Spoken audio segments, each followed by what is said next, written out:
Mga ka-diskarte chicks, may itatanong ako sa inyo.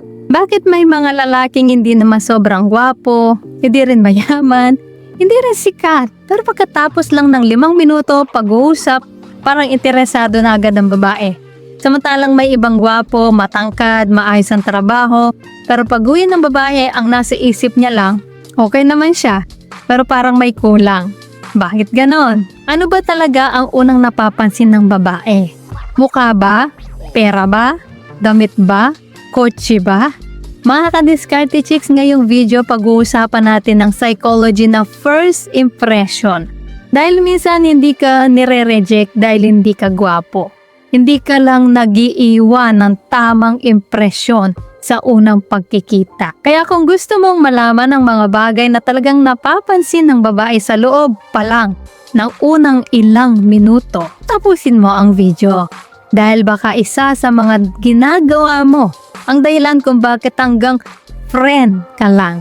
Pero bago tayo magsimula, kung gusto mo ng psychology relationship tips at practical advice na talagang magagamit mo sa totoong buhay, subscribe na sa Diskarte Chicks at pindutin ang notification bell para hindi ka mahuli sa mga susunod nating videos. So tara, simulan na natin. Number 1, hindi mukha ang una nilang napapansin, kundi ang energy mo. Ito ang malaking misconception ng maraming lalaki. Akala nila pagpasok pa lang ng babae, mukha agad ang tinitingnan. Hindi. Sa psychology, mas mabilis nating nararamdaman ang emotional energy ng isang tao kaysa ma-analyze ang itsura niya. Kaya minsan, may lalaking simpleng-simple lang, pero ang gaan ng aura, komportable ka. Parang matagal mo nang kilala at mayroon namang poging-pogi pero parang may tensyon. Parang mayabang na nahihiya. Ang tanong, anong energy ang dala mo? Stress? Insecurity? O confidence? Mga ka-diskarte chicks, hindi mo kailangang maging pinakamagandang lalaki sa kwarto. Minsan, ikaw lang ang kailangang maging pinaka-komportable sa sarili mo. So pangalawa, malinis ba talaga ang itsura mo? Hindi designer ang hinahanap. Malinis. Ito ang malaking pagkakaiba. Maraming lalaki ang iniisip, kailangan branded. Hindi. Mas napapansin ng babae, malinis ba ang kuko? Maayos ba ang buhok? May amoy bang panis ang damit? Malinis ba ang sapatos? Dahil alam mo ba, sa psychology, ang grooming ay unconscious signal ng self-respect. Kapag marunong kang mag-alaga sa sarili, mas madaling isipin ng babae. Baka marunong din itong mag-alaga ng relasyon. Simple lang, hindi kailangan ng mamahaling pabango. Mas okay ang simpleng mabango kaysa mamahalin nga pero parang naligo sa pabango. Number 3, ang mga mata mo. Hindi ibig sabihin titigan mo siya ng parang CCTV. Iba yon. Ang napapansin ng babae kung marunong ka bang tumingin ng may respeto. Eye contact pero natural. Kapag sobrang iwas, mukha kang walang confidence. Kapag sobra naman, mukha kang nang i-intimidate. Balance lang. So number 4, kung paano ka makipag-usap sa ibang tao. Ito ang isa sa pinakamalaking green flag. Napansin mo ba? Kapag nasa restaurant kayo, maraming babae ang tahimik lang. Hindi dahil nahihiya, nag-o-observe. Paano ka kumausap sa waiter, sa girl, sa cashier, sa driver? Dahil naniniwala ang maraming babae kung paano mo tratuhin ang mga taong wala kang kailangan. Yun ang totoong pagkatao mo. Hindi yung sweet ka lang kapag siya ang kaharap. Number 5, ang boses mo. Hindi kailangang mala-radio announcer.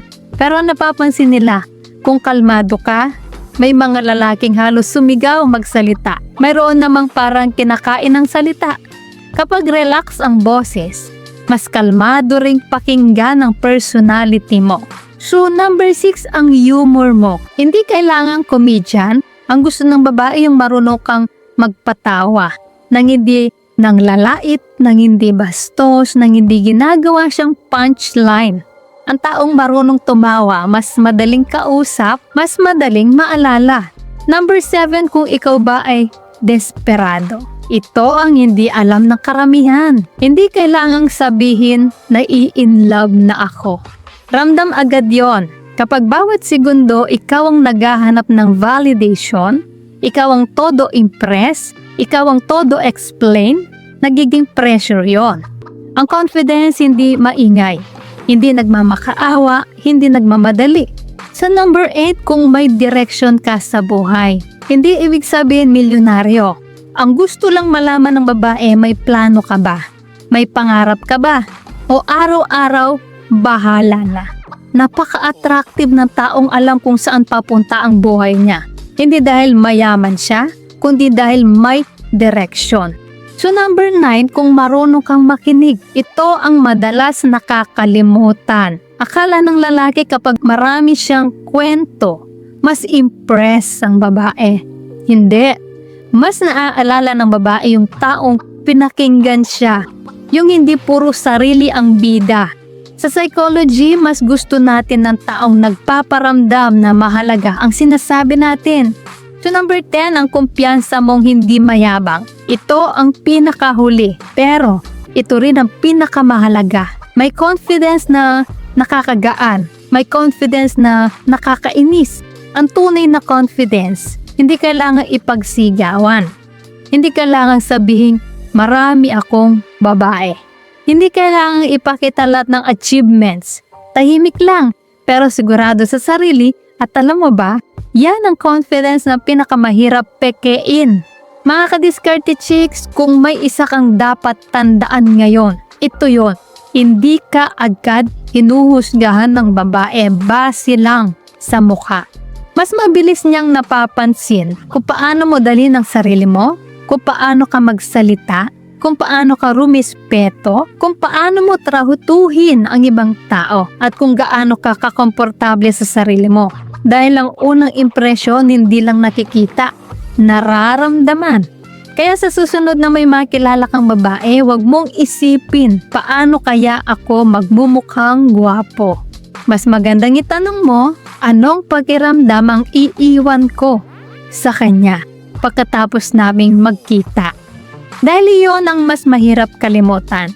Kung umabot ka hanggang dulo, i-comment mo ang salitang first impression para malaman kung isa ka sa mga solid na diskarte chicks, at sa comment section, sagutin mo rin ang tanong. Sa tingin mo, ano ang pinakaunang napapansin ng babae sa isang lalaki? Baka ang sagot mo ang maging inspirasyon ng susunod nating video.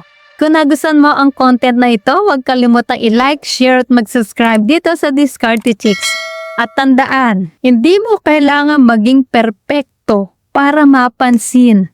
Kailangan mo lang maging lalaking komportable, may respeto at tunay sa sarili. So ayan mga kadiskarte chicks, sana ay may natutunan po kayo sa video natin ngayon. At syempre bago po tayo matapos, shoutout muna sa ating mga masugid na tagapanood na sina Noli Ferran from San Fernando, Pampanga, Clarito Binopol, taga Cebu, Romulo Aquino, taga Pangasinan, Albert Padul ng Palawan, Dexter Gil or Gial ng Bukidnon, Mindanao, Raymond Baldos ng El Nido, Palawan, Anthony Pabila ng Fam Romblon, Johnny Mar Bansiloy from Las Piñas City, Johnny Bacleon from CDO, Jovi Jose Aquino ng Puerto Princesa City, Leopoldo Dianasas ng Agusan Norte, Jesus David na Candelaria Zambales, at kay Jersky Tampos, taga Banaag. Guys, maraming salamat po sa suporta at panonood mga kadiskarte chicks.